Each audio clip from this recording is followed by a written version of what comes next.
Message आया है और युवा लोगों को, जेनजीज को संबोधित करते हुए उन्होंने कहा है कि जो भी सोशल मीडिया के ऊपर वीडियो वायरल हो रहे हैं जिन पे आपत्तिजनक शब्दों का इस्तेमाल उनके खिलाफ किया गया है, बड़ा दिल रखते हुए वो सबको माफ़ कर रहे हैं। कांग्रेस ने इसके ऊपर अटैक किया है कि देश से क्षमा मांगनी चाहिए थी और आप देश को क्षमा दे रहे हैं। और सीजेपी का बयान आया है कि abusing is not a crime. पहले जो बात बात पर नरेंद्र मोदी जी टीवी चैनल पे आ जाया करते थे, जैसे डीलिमिटेशन पे आ गए कि महिलाओं का अपमान हो गया, वो अब टेलीविज़न पर आ नहीं रहे। वैसे तो इंटरव्यू देते नहीं थे, अब वो आजकल इंस्टाग्राम से सब कुछ दे रहे हैं। आप समझ सकते हैं कि परिस्थिति कितनी खराब हो चुकी है बीजेपी की। आज की भाषा जिस प्रकार से, जिसके ऊपर मोदी जी ने लोगों को माफ़ किया, ये हास्यास्पद है। लोगों ने अभी तक मोदी जी को माफ़ नहीं किया।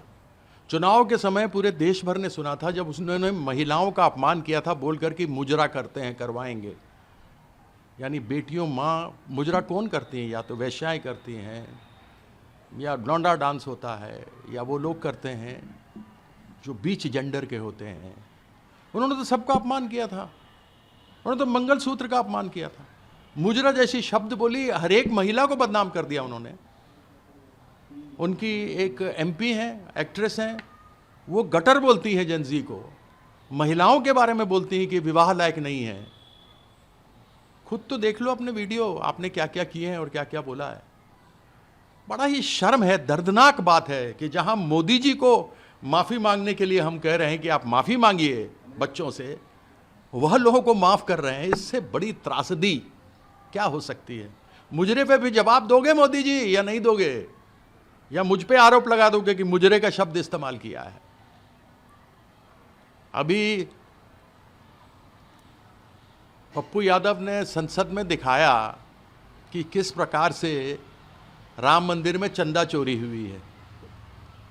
मैं अभी भी कहता हूं, शंकराचार्यों को छोड़ दीजिए, कुछ पढ़े लिखे लोगों को छोड़ दीजिए, तो इसमें अनेकों जो ये झोला धारण करके चल रहे हैं भगवा, ये सभी नकली हैं, इनको अक्ल नहीं है।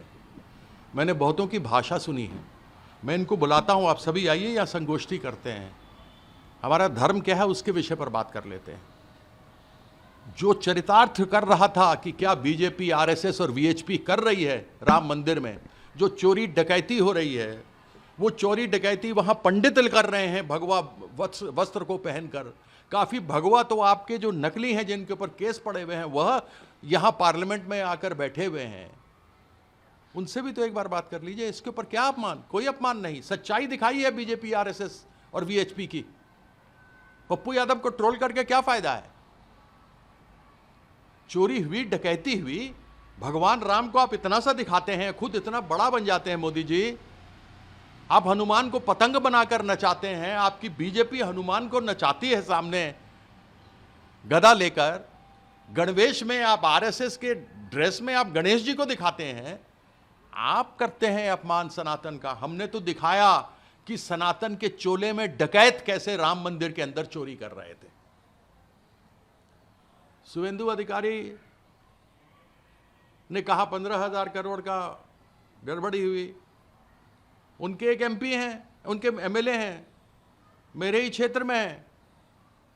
उन्होंने आरोप तो हम पर लगाया, कहा कि जो 15 साल में टीएमसी ने डकैती नहीं की, चोरी नहीं की, वो 2 महीने में बीजेपी ने चोरी कर ली। तो उनसे पूछिए तो खुद मुंह से बोल रहे हैं। हमारे ऊपर तो जांच करिए, आप टीएमसी के ऊपर जांच करिए, लेकिन आपका एमएलए खुद बोल रहा है कि 15 साल में जो डकैती नहीं हुई वो 2 दिन में, 2 महीने में आप लोगों ने डकैती कर ली। घरों पे कब्जा हो रहा है, गरीबों को घर से निकाल दिया जा रहा है। इसका जवाब दीजिए ना शुभेंदु जी। और आपके ऊपर तो वैसे भी 5 लाख वाला मामला था, वो सीबीआई का मामला सेट हो गया, जो कैमरे में आपका दृश्य देखा जा रहा था, जो आप ऐसे गिन रहे थे। प्रधानमंत्री ने भी कहा था, ये कुछ यहां रखो, कुछ यहां रखो, यहां खीसे में डालो और लाओ। उस पर भी जवाब जरूर दीजिएगा, तभी तो मजा आएगा। एक बार खुद का तो साफ होना चाहिए ना चरित्र, क्योंकि जो दूसरों पे उंगली उठाता 4 उसके पर भी होते हैं। तो आपसे ये जवाब भी जरूर मांगेंगे। Sir, 2 laborers from Chhattisgarh succumbed to death in Kulgam terror attack last night. How do you look at this? सरकार की इंटेलिजेंस खत्म है।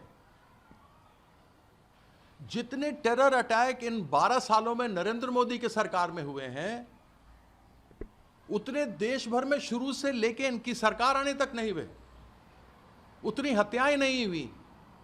पुलवामा 2019 में हुआ, जिसमें 40 किलो आरडीएक्स कहां से आया आज तक हमें नहीं मालूम।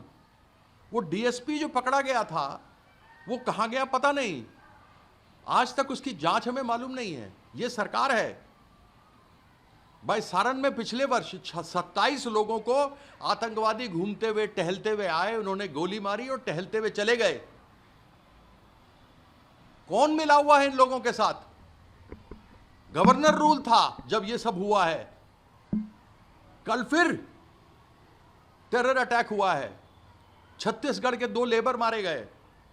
आप सोचिए कि क्या बेरोजगारी है कि छत्तीसगढ़ से, राजस्थान से, बिहार से, यूपी से लोग कश्मीर जा रहे हैं, मद्रास जा रहे हैं नौकरी करने। इस विषय पर जवाब दीजिए, देश को कहां ले आए आप? और यह घटनाएं लगातार हो रही। यह सरकार, मोदी सरकार अक्षम है। जितनी जल्दी चली जाए उतने बढ़िया है। सर 200 रुपये कमर्शियल सिलेंडर के रेट दिल्ली, मद्रास, चेन्नई और बंगाल, कलकत्ता में कम हुए। आप अभी 200 रुपये कम की बात कर रहे हैं, लेकिन 400 से 1300 हो गए, उसके बारे में बात नहीं करते हैं आप। जो 400 का सिलेंडर था, तब स्मृति ईरानी और राजनाथ सिंह यह सिलेंडर ले लेके घूमते थे, तब तो उन्होंने कहा था कि दाम बढ़ गए, पेट्रोल डीजल 50 पैसा बढ़ा, तो बड़े बड़े सितारे कहते थे भैया 2 रुपए का दे दो पेट्रोल की, मुझे गाड़ी चलाना है। आज इतने ज्यादा पेट्रोल डीजल सैकड़ा पार कर गया, 400 से 1300 हो गए, 1300 से बढ़कर कमर्शियल आगे बढ़ा दिए, कमर्शियल के रेट बढ़ा दिए। इस खाड़ी के युद्ध के समय 600 रुपए और 200 रुपए कम कर दिए, तो अपनी पीठ खुद थपथपा रहे हो। वाह वाह मोदी जी वाह।